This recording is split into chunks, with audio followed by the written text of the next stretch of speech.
Sanibona imovie yethu yango-2020 igama layo bafethu ngebhadi ngiyahluleka ukulifunda kodwa ibhalwe kanje. Imovie lapha ikhuluma ngoGawu owesilisa osemncane owenza umsebenzi wokubheka amatshe angajwayelekile kanye nentombazane asebenzisana nawe egama layo linguShona kanye nomunye wesilisa igama lakhe liwuKen oyi-technician. Inkathi labo bobathathu beme ndawonye uGawu wabona amadoda asolisayo apake ngemoto endaweni engekho kude nabo bebuka yena uGawu wabasola labantu ukuthi bayigebengu. uGawu wavalelisa kuShona nakuKen wangena emotweni yakhe wadrive wahamba. Inkathi esuka ngemoto uGawu nabo labo besilisa basuka bamlandela. uGawu wacindezela kakhulu imoto yagijima nabo labo besilisa benza okufanayo bamnamathela emsileni sebemjaha. Lokho kwenza imoto kaGawu yaginqika yayoshona phansi eweni. uGawu otholakala elele equlekile emotweni eginqikele eweni. Intombazane ehlala ehlathini egama layo uZing wayebuka le moto ecashe ezihlahleni. Ngemizuzwana embalwa uGawu waphaphama emotweni waphuma ezabalaza nokuhamba wazama ukusuka eduze kwemoto eginqikile. Ngenkathi untombazane uZing efika eduze kaGawu wafika wamshaya ekhanda ngetshe waquleka. uGawu wazithola esephaphama ekuqulekeni evukela endaweni engajwayelekile ekuphilwa impilo yakudala kodwa ehlukile ngoba abesifazane ibona abashaya umthetho. Abesifazane ibona bayabazingeli abalwa nezimpi lapho amadoda kuyiwona agada imizi anakekele nezingane apheke nokudla emakhaya. Lapho abesifazane bephila njengamasosha avikela abayeni babo. Le ndawo esehlathini iphila enye impilo futhi abanalwazi ngempilo yesimanje ngoba abana technology abazazi nezinto esezisetshenziswa manje zikagesi. uGawu wathola ukuthi uShing lentombazane yamthola ehlathini iyona indlovukazi yesizwe kule ndawo. uGawu wayengayikholelwa leyo nto ayizwayo ezitshela ukuthi labantu bala ehlathini abantu abazi-ekthelayo ngoba befuna ukudlala ngayo. Ngalezi mpahla abayigqokile uGawu wathuka uShing nabo bonke abesifazane babekhona. Lokho kwacasula indlovukazi uShing wavele wambopha wamvalela ekhejini elakhiwe ngezinkuni okuyisijeziso sakhe. Kwathi emva kokuhamba kwesikhathi uGawu wabona ukuthi ngempela labantu impilo abayiphilayo ngempela. Wacabanga ukuthi kumele aphindele edolobheni la ngakubo ngokushesha. Omunye wesifazane oyibamba lendlovukazi igama lakhe uYan-hee watshela uGawu ukuthi ngeke aze akwazi ukuphindela edolobheni ngaphandle kwemvume kaZing ofike naye. Emva kokuhamba kwesikhathi uGawu wancenga uZing ukuthi amkhulule aphindele emotweni yakhe. uZing wamdabukela uGawu wamdedela bahamba bobabili baphindela emotweni kaGawu. uGawu wazama ukubheka emotweni yakhe izinto angazisebenzisa. uGawu wathola induku yensimbi emotweni wathi ukuyiphendula emoyeni kanti ngephutha kuzoshayeka uZing ekhanda waquleka. uGawu wathola ithuba elikahle lokuthi akwazi ukubaleka wagaxa ubhakha wakhe wabaleka khona lapho. Emzuzwini embalwa upetrol wemoto wavuzela phansi. Khona manjalo uZing wayesezungezwe ilangabi lomlilo ovuthayo. Umndeni kaZing wasehlathini bawubona umlilo bazama ukuthela ngamanzi bezama ukucisha umlilo. uGawu wabezwa abantu basehlathini bememeza ngenhloso yokulekelelwa kokucishwa komlilo. uGawu wazizwe necala ngokushiya uZing elangabini lomlilo waphindela emuva. Waphindela emlilweni wazibhunyela ngebhakede lamanzi ezithela emzimbeni wangena phakathi emlilweni waxavuna uZing wahamba naye. Bathi bephuma nje emlilweni imoto yaqhuma bagxumela phakathi emanzini omfula. Sibona uGawu esehleli nabo labantu basehlathini ebheka ifoni esikhwameni sakhe wadlala ingoma esifonini. Lokho kwathusa uZing ebona into angayazi iselfone. uZing waba novalo ukuthi lento ephethe uGawu kungaba into eyingozi wazama ukumphuca yona kodwa uGawu wamkhombisa ukuthi lento ayimlimazi umuntu wamnikeza eyodwa kuma-earphones bobabili balalela umculo ndawonye. Lapho uZing wezela walala. Emva kwemizuzwana embalwa uGawu walalisa uZing owayesezumekile. Wasuka lapho uGawu wasesha indlu yonke ngaphakathi ezama ukubheka imap engamsiza athola indlela yokuphindela emuva edolobheni. uGawu wathola lelitshe abasebenza ngalo kodwa elihlukile eliyispecial elaziwa ngeSapphire Gemstone. Wasethi cha uzohlala abuze uZing mayelana nalelitshe mayesevukile ekulaleni. Ngakusasa ekuseni uZing watshela uGawu ukuthi lelo tshe kwakuyisipho sakhe asiphiwa uma wakhe ongasekho. uGawu ngokufuna lelitshe wazama ukuthola into azomkhohlisa ngayo ukuze amnike lona lelitshe. Wamnika ama-instant noodles, ibhuku le-novel ngisho ne-cellphone yakhe ukuthi amshintshele amnike itshe leSapphire kodwa uZing wanqaba ethi lelitshe libaluleke kakhulu kuyena. uGawu waphoxeka kodwa waplana ukuthi kungcono uzolintshontsha lelitshe. Kwathi ngololu suku emini uZing watshela uGawu ukuthi ucela bahlangane endaweni evulekile namhlanje ebusuku khona bezobuka izinkanyezi ndawonye. uGawu wasivuma isicelo sikaZing. uZing wajabula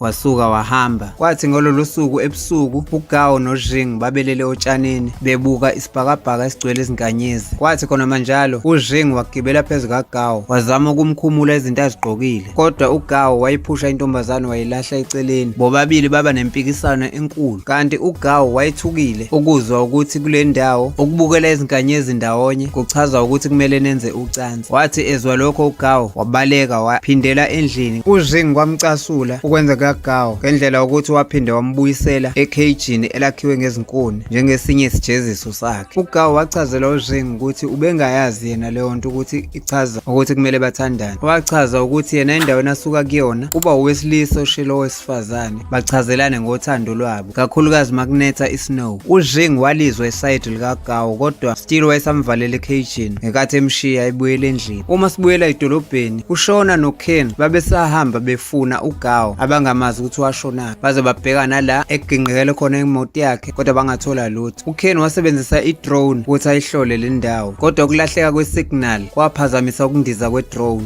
nanokucisha kwemonitor kaKen. uKen noShona baphindela la basebenza khona noGawu bafica umphathi wabo uLeanne, nokuyilapho umthetho we-contract yabo emsebenzini kwakuwukuthi uGawu kufanele ahlangane noLeanne njalo emva kwa-15 days. Ngoba uGawu ehlulekile ukuzohlangana noLeanne, lokho kungakhosta 60 million. Manje uGawu sekuwusuku lika-13 alahleka. Wathi uLeanne uze la ukuzobheka uGawu. uShona waqamba amanga kuLeanne wathi uGawu uthathe i-trip eya ezintabeni uzosheshe abuye. uLeanne wayengayikholwa kahle leyo nto, watshela uShona noKen ukuthi ubanikeza 48 hours ukuthi bathole uGawu. Mase sibuyele emuva ehlathini, uZheng uthatha uGawu umusa kwenye indawo ekhona ehlathini. uZheng watshela uGawu ukuthi uyamthanda, ufuna ukuthi bashade.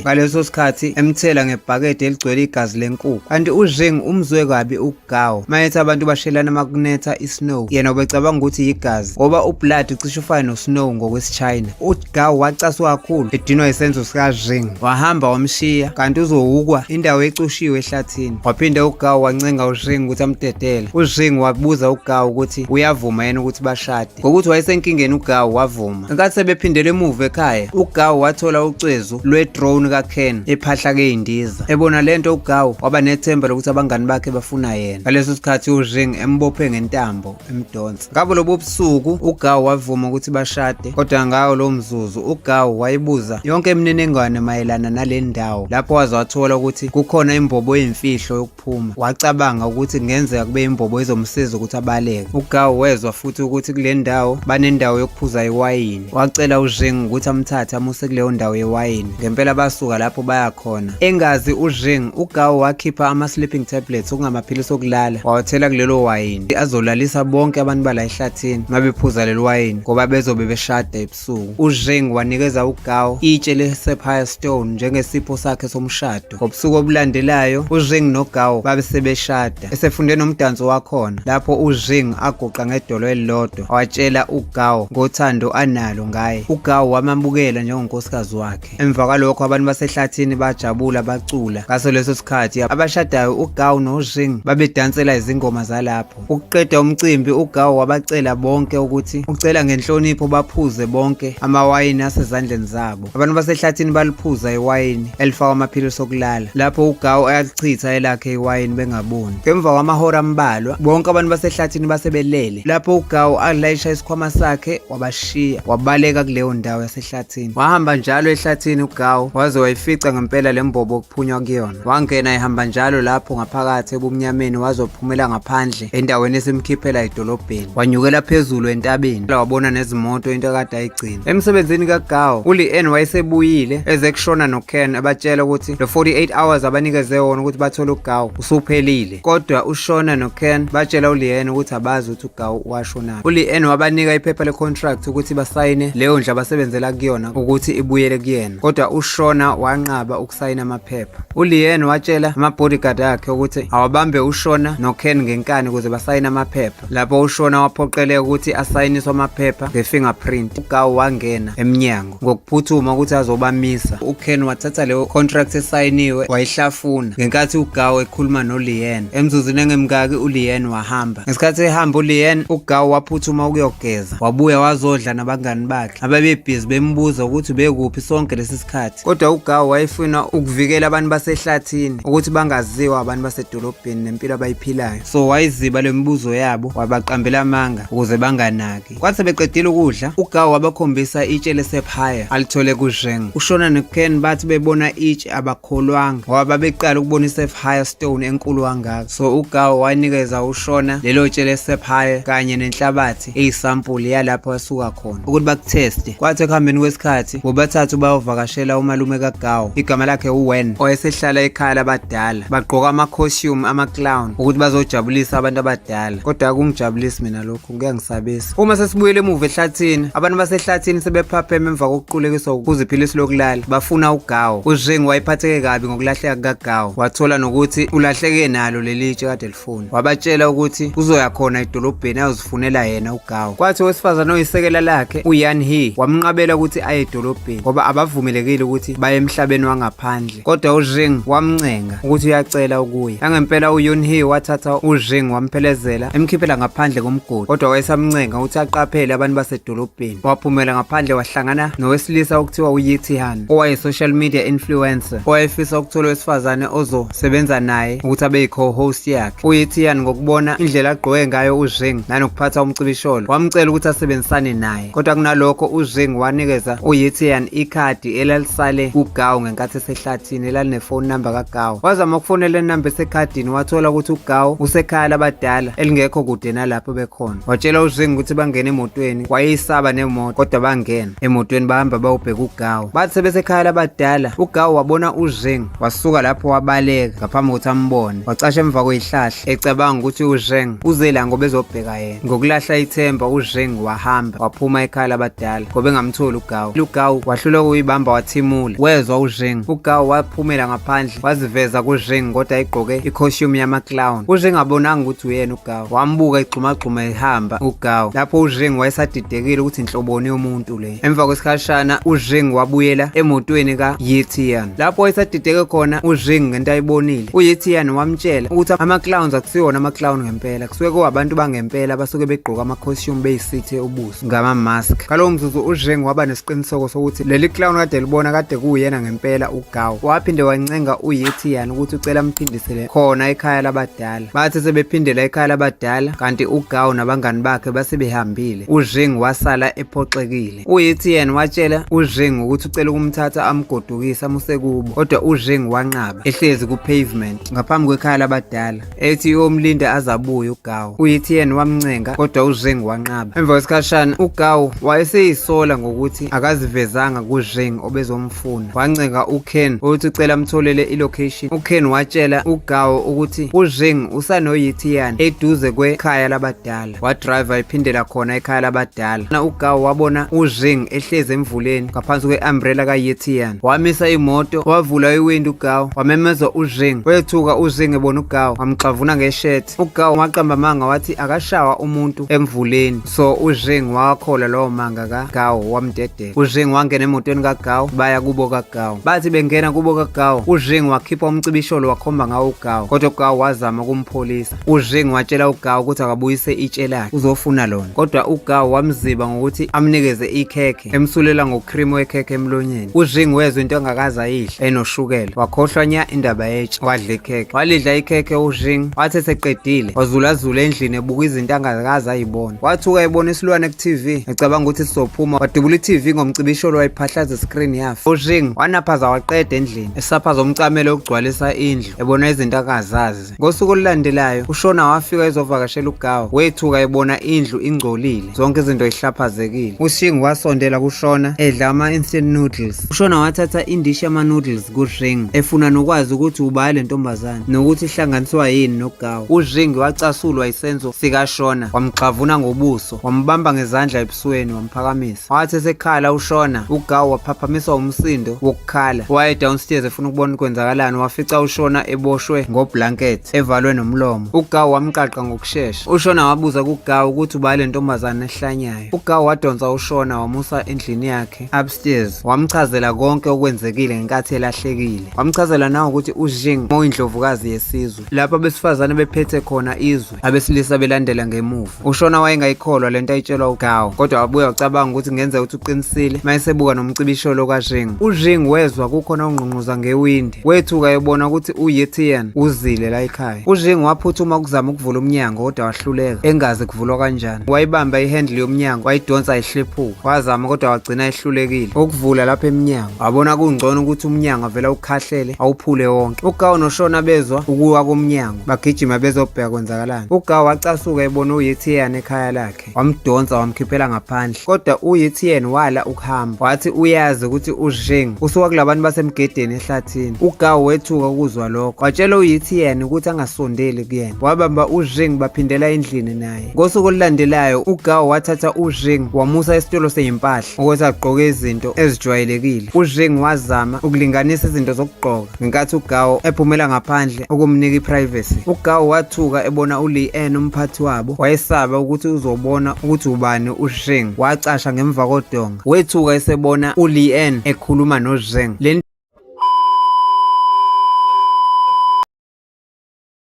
Siyayibeka lapha namhlanje, ungaphuthelwa imuvi elandelayo izo-uploada ngekudala. Thank you for watching Styriza TV, and please don't forget to like, subscribe and hit the notification bell for more videos like this.